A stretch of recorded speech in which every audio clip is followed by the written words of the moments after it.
Good morning, doctors and friends. We are from SGD 2 and today we are going to explain about Crohn's disease. And here is the list of our members. And first, let me explain about introduction. Crohn's disease is a chronic inflammatory disease of the gastrointestinal tract with increasing incidence worldwide.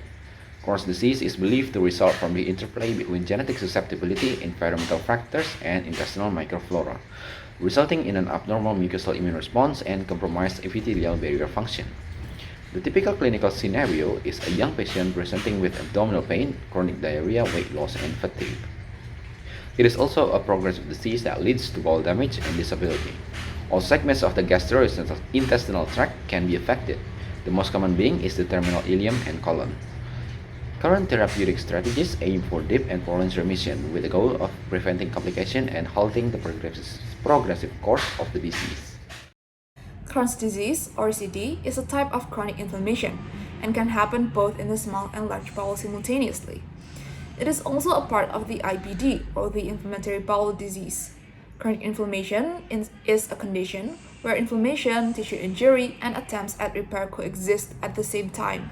And this is primarily caused by human body's attempt in getting rid of pathogens by using inflammation. These pathogens can include undefined gut microbes and quite possibly are self-antigens.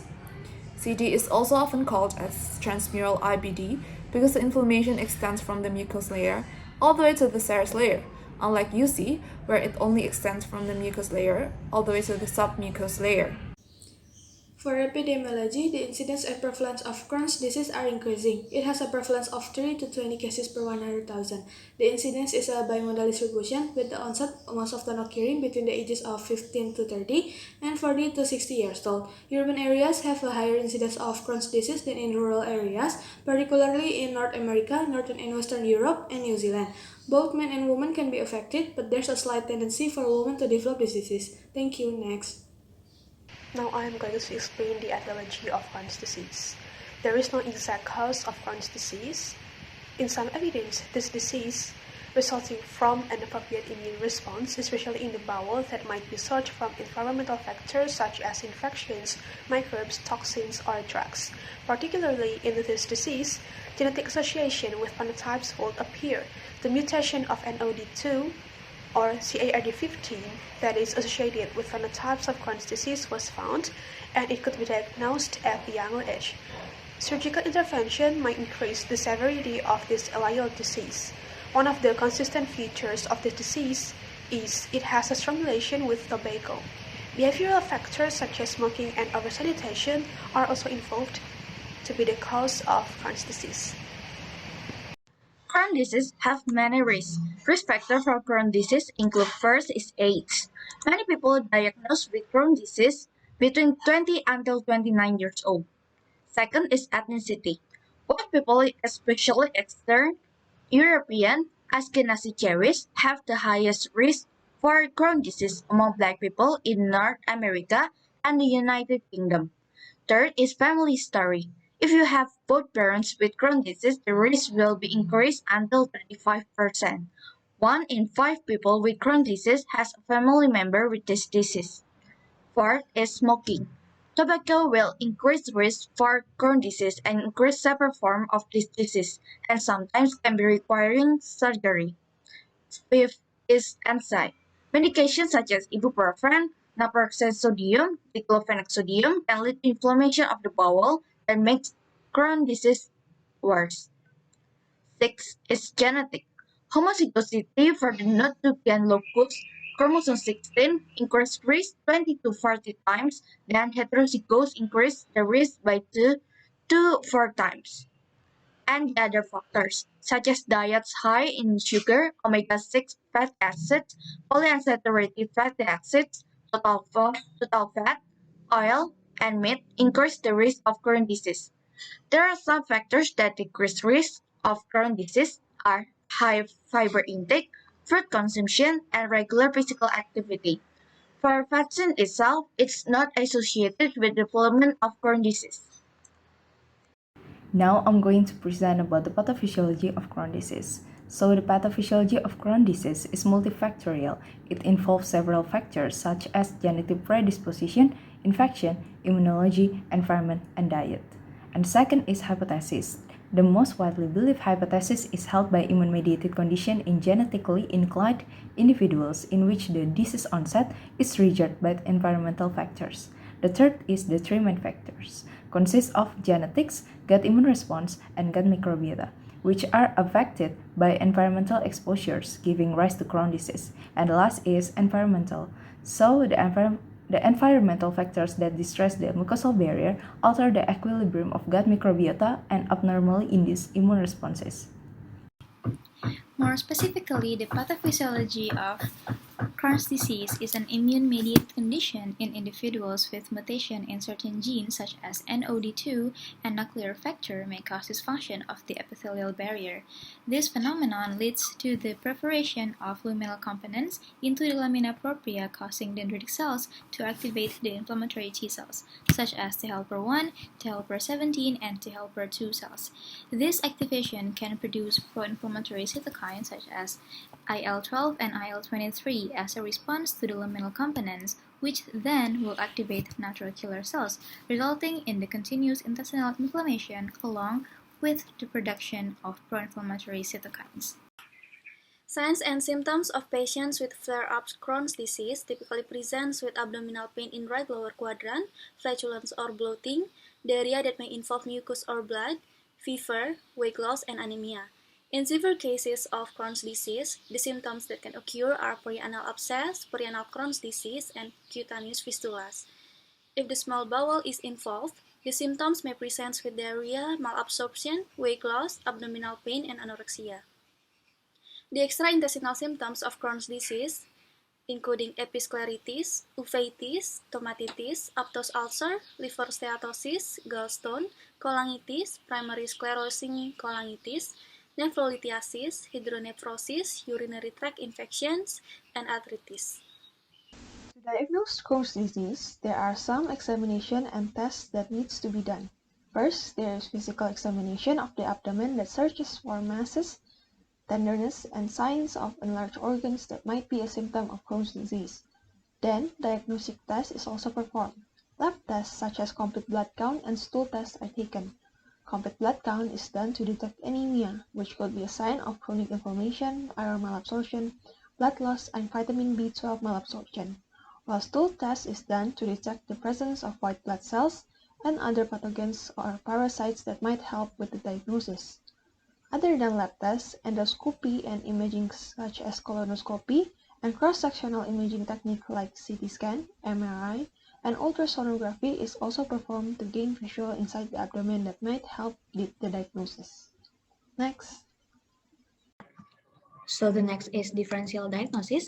There are some differential diagnoses of Crohn's disease. The first one is ulcerative disease. Clinical presentation of Crohn's disease or CD and ulcerative disease or UZ vary greatly with diversity of phenotypes of the disease. Clinical symptoms that are seen often resemble irritable bowel syndrome, allergic gastroenteritis, and infectious gastroenteritis. Common symptoms of both diseases included abdominal pain, but this abdominal pain will be more frequent in CD, and diarrhea that will be more frequent in UC. However, bleeding in the stool is more common in UC disease compared to CDs. In patients with CD cases, weight loss and perianal disease will be more common. Patients with UC also will generally experience some symptoms such as mild abdominal cramps, anorexia, severe diseases as evidenced by increased ESR, and onset in CD is more abrupt, meanwhile in UC case it is more indolent. Location of CD is anywhere in the GI tract, meanwhile the UC starts in the rectum and moves proximally. And the second is irritable bowel disease or IBD. Symptoms found in patients with irritable bowel disease or IBD are discomfort or pain in the abdomen, and symptoms will also recur in the patient continuously for 2 months, and abnormal stool frequency, usually more than 3 times a day.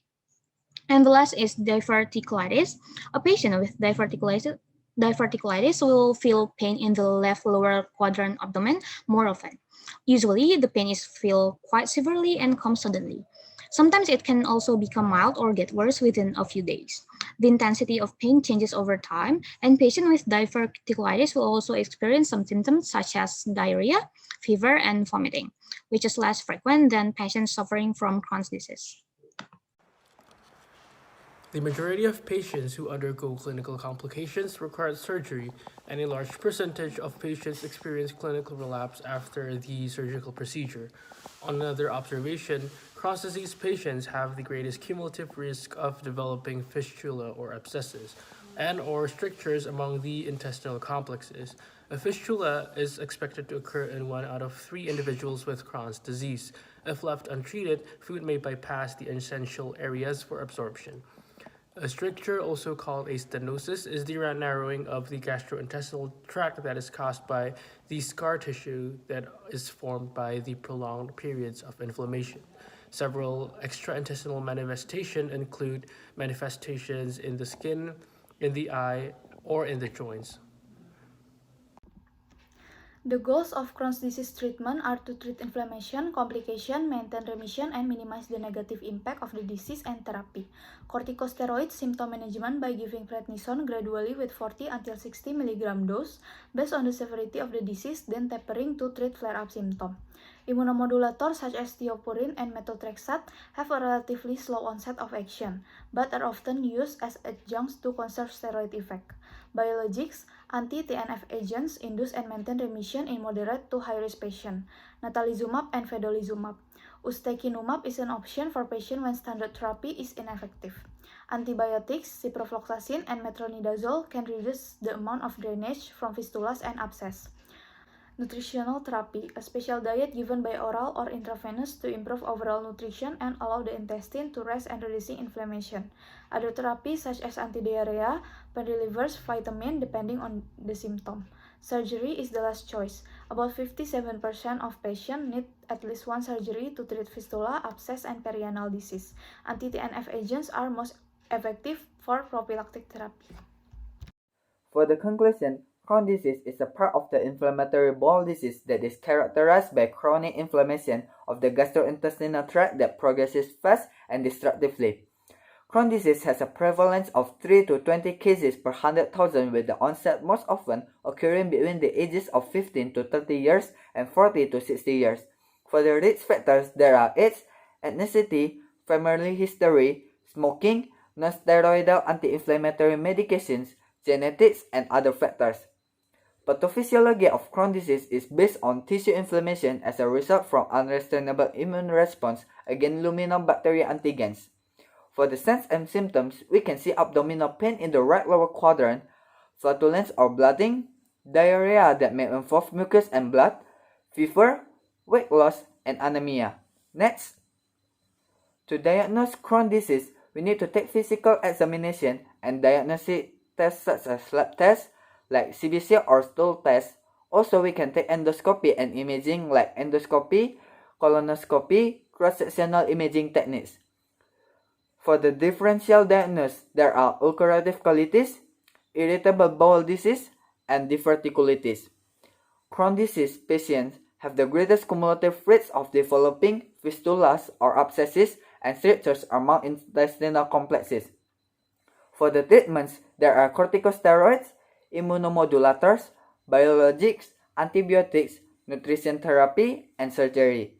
Next. Okay, that's all our presentation about Crohn's disease from SGDB2. Thank you.